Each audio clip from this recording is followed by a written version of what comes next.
Hallo.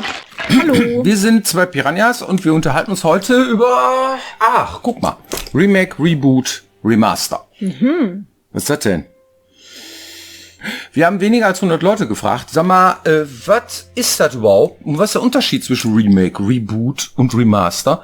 Und was bevorzugst du? Da fangen wir am besten gleich mit an, weil Zoe hat das eigentlich ziemlich gut erklärt, ja. Und der hat Folgendes gesagt. Remake, Reboot, Remaster. Ein Remaster ist ein Spiel, was es schon gab, bei dem die Grafik aufgehübscht wurde, bei dem die Sprachausgabe vielleicht nochmal überarbeitet wurde, dass sie ein bisschen besser klingt. Und bei einem Remake gibt es eine Handlung eines Spiels und diese Handlung wird übertragen in ein wirklich neues Spiel. Das bedeutet, die Mechaniken werden komplett überarbeitet, die Räume, in denen man spielt, werden neu gestaltet, die Personen werden neu gestaltet, die Charaktere werden neu gestaltet. Und ein Reboot bedeutet, dass man eine alte Geschichte nochmal neu startet, im Sinne von, erzählerisch kennt man Spider-Man, aber man startet die Spider-Man-Geschichte nochmal von vorne und erzählt die Geschichte von Peter Parker nochmal anders. Mit anderen, in diesem Sinne, in diesem Falle Schauspieler, und dann startet man eigentlich die Geschichte nochmal von vorne mit neuen Klamotten, also alter Wein in neuen Schläuchen. Boah, also ist alles drei eigentlich ziemlich geil. Ich freue mich sehr auf, zum Beispiel jetzt gerade aktuell Resident Evil 4, das ist ja ein Remake dann.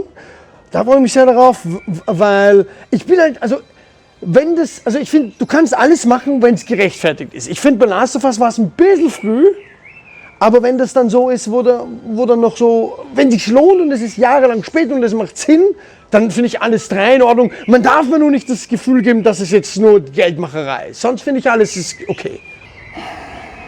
Ich glaube, Remake, Reboot, Remaster nicht unbedingt. Es kann natürlich reizvoll sein, Sachen schöner zu machen, aber ich möchte eigentlich eher neue Sachen sehen. Und beim Reboot ist das, glaube ich, noch am ehesten möglich. Beim Remake macht man dasselbe nur nochmal. Ein Reboot kann man trotzdem neue Wege gehen. Ehrlich gesagt, Remake, weil es den Ursprung tatsächlich noch am nächsten kommt. Wenn ich irgendwie ein altes Spiel nochmal neu aufgemacht sehe, dann finde ich das super, aber Remake würde ich auf jeden Fall bevorziehen insgesamt. Ich glaube Remaster ist ganz cool und Remake, also beides. Ich mochte jetzt zum Beispiel das schon, wenn bei Spyro oder so, wenn das komplett einmal neu aufgebaut wurde, nochmal neu gebaut wurde, ist dann doch nochmal ein cooles Gefühl, wie als würde man doch ein frisches Spiel spielen und doch das alte Spiel. Oder Final Fantasy VII.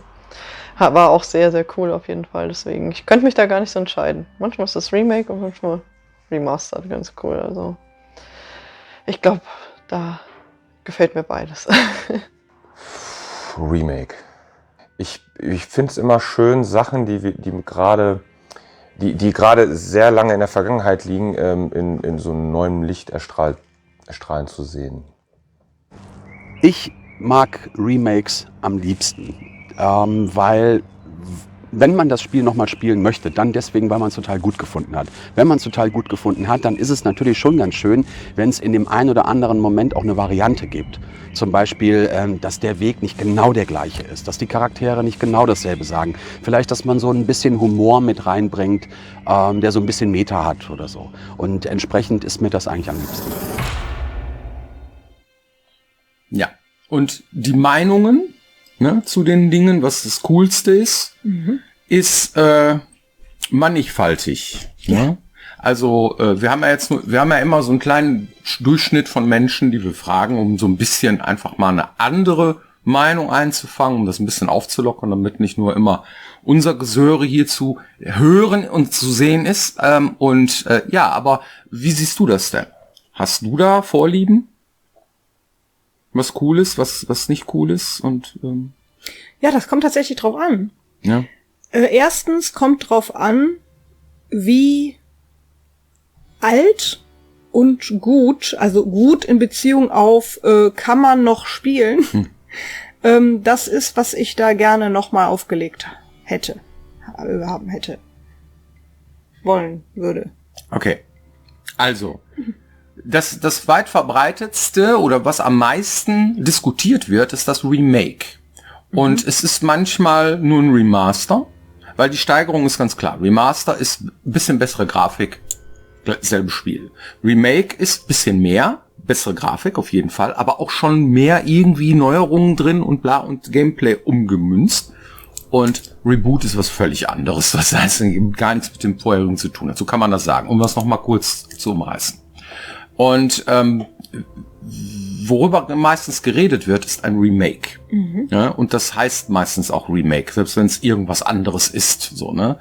Die Menschen, die haben mittlerweile gelernt, dass Remakes sehr aufwendige Produktionen sind. Und das wird auch erwartet. Das heißt, wenn einer ein Remake macht, dann haut er richtig auf die Kacke. Das ist ein richtig großes Projekt in den meisten Fällen. Ja? Und das ist momentan, wir werden auch sehr viel über unser Remake gefragt von Gothic 1, ne? So, das gerade in Entwicklung ist. was in Entwicklung ist. Und da gibt's auch sehr viele Wünsche und Fragen dazu und so weiter. Die können wir alle gar nicht beantworten, weil wir das selber nicht tun. Ne? Genau, Obacht. Das ist ein anderes Entwicklerstudio. Das haben einige wahrscheinlich immer noch nicht mitgekriegt, dass wir das nicht entwickeln, sondern das Remake, das wird von Alchemia Interactive gemacht. Das ist ein Studio, das auch quasi zu THQ Nordic gehört, genauso wie wir auch. Und die machen das. Und da sind wir auch nicht bei. Wir stehen da auch nicht neben und beraten die oder sonst irgendwas. Das wäre jetzt meine Community-Frage gewesen. Die ziehe ich jetzt einfach mal vor, weil das immer noch Leute fragen, tatsächlich irgendwie. Ja gut, und gucken ja nicht alle unseren Kanal. ist richtig, ist auch nicht schlimm, aber euch erzählen wir das jetzt trotzdem nochmal, einfach nur um sicher zu gehen. Und vielleicht guckt ja der eine oder andere dann doch nochmal neu rein. Wir beraten das nicht, das brauchen die auch eigentlich nicht, weil die nämlich euch gefragt haben. Es gab vor tatsächlich mittlerweile einiger Zeit eine Riesenumfrage zu einer kleinen Demo, die damals gemacht haben. Wir hatten den Teaser, genau, Gothic Teaser. Um herauszufinden, was will denn die Community? Und dann haben die über 40.000 Antworten gekriegt an Sachen, die Community will. Ja. Und das ist mehr als genug Feedback, um eigentlich wissen zu können, was da zu tun ist. Ja. Und was die jetzt machen, ist für uns spannend. Für uns bleibt denen auch überlassen, wie sie es umsetzen. Denen macht keiner eine Vorschrift so, ja. Und das ist halt so ein Ding. Gucken wir mal, was dabei rauskommt. Genau. Ja. Ja, vielleicht. Das war nur einfach mal so, weil da Remake, Remaster und so weiter steht. Das ist klar. Die Frage liegt dann auf der Hand, ne? Deswegen kann man die auch vorziehen. Gut. Was bevorzugen wir denn? Ich finde, alles hat so seine Existenzberechtigung. Ja, also so ein das Schöne an einem Remaster ist, wenn es gameplay-technisch funktioniert, aber man zum Beispiel irgendwie neue grafische Möglichkeiten hat, finde ich das immer ganz schön, wenn Sachen aufgehübscht werden. Ja. Aber das lohnt sich manchmal tatsächlich auch. Oder wenn man es zum Beispiel für eine neue Plattform nochmal macht. Das heißt, wenn es zum Beispiel ein PC-Spiel war und dann mache ich nochmal ein Remaster, das dann auch auf den Konsolen funktioniert, dann hat man dann auch natürlich nochmal ein neues Publikum, was es vielleicht spielen kann und so. Und dann diese Zugänglichkeit ist natürlich eine feine Sache.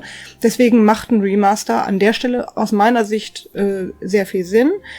Aber so jetzt zum Beispiel ganz alte Spiele, die überhaupt nicht mehr... Ich hatte mich jetzt letzte Tage noch unterhalten, zum Beispiel über King's Quest Mask of Eternity. Fand ich ein großartiges Spiel. Das hatte so die Idee, Adventure und Rollenspiel zusammenzupacken und so eine Art Hybrid zu machen. Das ist eigentlich ein Rollenspiel und kein klassisches Adventure.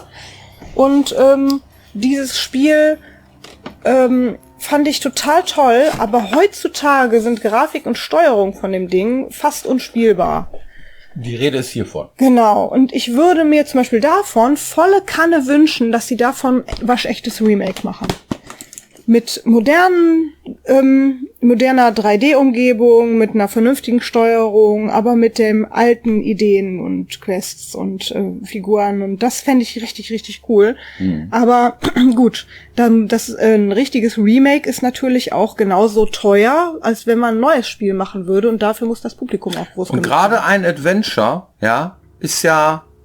Also das ist ein 3D-Adventure. Das ist wirklich ein Adventure, ne? Du hast halt eine Geschichte, du rennst mit dem Püppchen rum in einer 3D-Umgebung und so weiter und musst Rätsel lösen. Wenn du die Rätsel alle kennst, dann ist das natürlich vielleicht nicht so spannend, ja. Das heißt, von diesen Dingen hier müsste man mindestens ein Remaster machen oder ein Reboot vielleicht sogar mit neuen Rätseln, damit das spannend bleibt. Und dann fängt das schon an, ein bisschen, was erwartet man denn von einem irgendwas, ne? So, hier zum Beispiel, das spiele ich gerade auch so nebenbei, das ist Deus Ex 1, ja, das alte Ding. Da gibt es ein Remaster von. Das nennt sich Revision. Ist das ein Remake? Nein, es ist exakt dasselbe Spiel, spielt sich genau so, aber es sieht halt besser aus. So, ja, hat auch ein paar Bugs gefixt und Sachen umgeändert, also Kleinigkeiten. Aber ich würde es generell, dieses Revision oder wie das heißt, würde ich als Remaster bezeichnen. Ja. So, ja, da ist nicht viel vom Gameplay und vom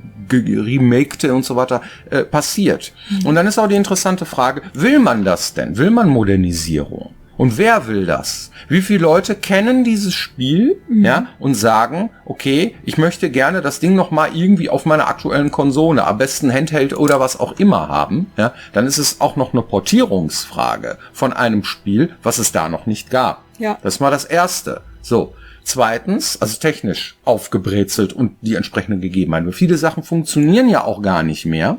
Auf Windows, ab Windows 10 oder so, da gab es ja so eine Welle von Spielen, die auf einmal nicht mehr funktioniert haben. Ja. Ja, so. Und Good Old Games, ne, GOG, die machen das ja wirklich gut. Ja, die haben ein Riesenrepertoire an alten Games, die sie wieder zum Funktionieren gebracht haben. Das ist wie ein Steam-Launcher irgendwie. Da klickst du drauf, lädst du runter, läuft das Ding. Das ist super. So. Aber die Hürde, die musst du auch dann erstmal nehmen. So.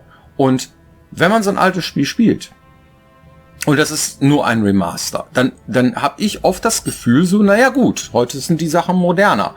Ne? Es spielt sich anders. Es ist vielleicht auch ein besserer Sound oder irgendwas, so, ne? Wo man denkt so, na gut, es kommt zwar Nostalgie auf, aber ich hätte mir gewünscht und so weiter. Und dann kommt die Meinung da rein. Und spielt man so ein Ding tatsächlich durch? Ich habe Outcast zum Beispiel sehr, sehr oft und sehr gerne gespielt, als es noch diese Voxel-Grafik hatte. Dann kam ein Remaster, ja, das hieß Second Contact. Das habe ich angefangen, habe das eine Viertelstunde gespielt und irgendwie habe ich dann aufgehört. Das hatte eine höhere, auflösendere Grafik, aber es war halt anders. Es hat sich anders angefühlt. So, das war befremdlich für mich. Manchmal sind das auch die Kleinigkeiten, wenn ich zum Beispiel irgendwie eine Figur habe und ich habe mich immer mit der identifiziert und du gibst der auf einmal eine andere Stimme, dann kann das Leute extrem abschrecken. Ja. Oder wenn die auf einmal ein Gesicht hat und du erkennst die Figur darin nicht wieder, dann ist der irgendwie direkt gefühlt der Charme von dem Alten weg und du sagst, nee, das ist aber nicht so, wie ich mir das damals vorgestellt habe. Und dann mag man das auf einmal nicht. Solche Kleinigkeiten, ne, die können super stark beeinflussen, ob so etwas angenommen wird oder nicht. Ne? Kann ja sein, dass irgendwie der Sprecher von damals gar nicht mehr lebt. Muss man halt einen neuen nehmen. Ja. Ist der cool genug? Ist der nah genug dran? Ist der, ne? Schafft er das? Und da diese Dinge, die entscheiden manchmal sehr viel über den Erfolg. Ja. Ja, da kann man vielleicht auch noch mehr drüber erzählen, über die Vorlieben und so weiter. Aber es ist sehr kompliziert, es ist nicht so einfach. Und jedes von diesen Projekten ist ein Riesending und du hast eine Idee. Genau, einen habe ich noch. Einen hast du noch. Und zwar das, worauf wir uns als nächstes freuen. Finde ich super spannend, die Geschichte, denn es ist ein zweischneidiges Schwert. Das System Shock Remake müsste eigentlich schon rausgekommen sein, wenn diese Folge hier ausgestrahlt wird. Noch warten wir drauf und da bin ich extrem gespannt drauf. Und gleichzeitig veröffentlichen sie nicht nur das System Shock Remake, sondern irgendwie bekommt man als Vorbesteller dann auch noch umsonst irgendwie das System Shock 2 Remaster dabei. Und da bin ich mal gespannt, wie die Leute so darauf reagieren, weil das ist so ein schönes Beispiel dafür, dass du zwei verschiedene Dinge kriegst für ich glaube, die haben da auch so ein bisschen am Multiplayer rumgebastelt oder sonst irgendwas. Und dann sind die Leute dann enttäuscht, wenn sie das Remake spielen und dann auf einmal wieder die alte Grafik vom Remaster haben, die natürlich trotzdem anders aussieht als ein Remake, ein waschechtes. Ist das gut gelungen? Was passiert da? Es bleibt spannend, wir gucken uns das an. Also, wenn wir bisher noch nicht begriffen haben, was Reboot, Remaster oder Remake ist, dann googeln wir nach System Shock und gucken, was da gerade passiert. 1 und 2 ist ein Remake und ein Reboot, Remaster. So, ne, siehst du, ich bring das schon durcheinander. Hast du eine Community-Frage, sag mal? Die habe ich eigentlich schon beantwortet während dieser Folge. Oh nein, das ist sowas. Dann machen wir jetzt... Deswegen machen wir es andersrum. Wir fragen euch, nämlich schreibt uns doch mal unten in die Kommentare, was ist denn für euch am spannendsten? Habt ihr einen Favoriten? Wenn ja, was, warum und worauf freut ihr euch als nächstes am meisten? Wir haben eine Trophy-Box. Ach. Da vorne, da steht sie. Zeig die mal. Wo ich sowieso schon so viel in die Kamera gehalten habe. Ja. Genau. Müssen wir am besten so halten, damit man die auch richtig sehen kann. Weil nämlich ansonsten, das ist Game On.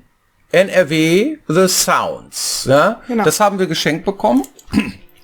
Compilation Volume 2 und da sind sehr viele Songs drauf hier hinten und ja, das sind im Grunde genommen Entwickler, Musiker aus NRW, aus Nordrhein-Westfalen, die hier, wer ist denn Björn Pankratz? Ist der da auch drauf? Ja. Guck mal, Fox, ne? Ein Song von mir ist da auch drauf. Das haben wir geschenkt gekriegt, deswegen kommt es in die Trophy-Box. Vielen Dank dafür, für die Möglichkeit. Das ist ja schon die zweite Auflage von dem Ding. Und dass ich dabei sein durfte. Vielen Dank. Das ist eine super Geschichte. Das macht das Land Nordrhein-Westfalen tatsächlich für die Entwickler hier im Land und für die Branchenvertreter. Leider kann man das öffentlich nicht kaufen. Aber ihr wisst ja, wie immer, alles ist immer eine Frage der Nachfrage. Wird Vinyl noch gekauft? Wir wissen es nicht. Immer wenn ganz viele Leute irgendwo ganz viel fragen, dann wird wahrscheinlich auch irgendwann irgendwas gemacht. Also ist kein Sticky drin oder so oder ein Code, das ist tatsächlich Vinyl, ne? Ja. So, ja, cool. Feine Sache. Ja. Vielen Dank für eure Aufmerksamkeit und wir sehen uns nächste Woche wieder hier, wenn es heißt Piranha Becken TV. Genau. Macht's gut. Tschüss. Tschüss. Hast du denn noch einen Plattenspieler? Wir sind im selben Haushalt, so blöde Frage. Natürlich haben wir keinen. Nein. Nein, sollten wir aber mal haben. Nee, weißt du, was ich nicht mal mehr hab? Hm? Kassettenrekorder. Ich schon. Ach.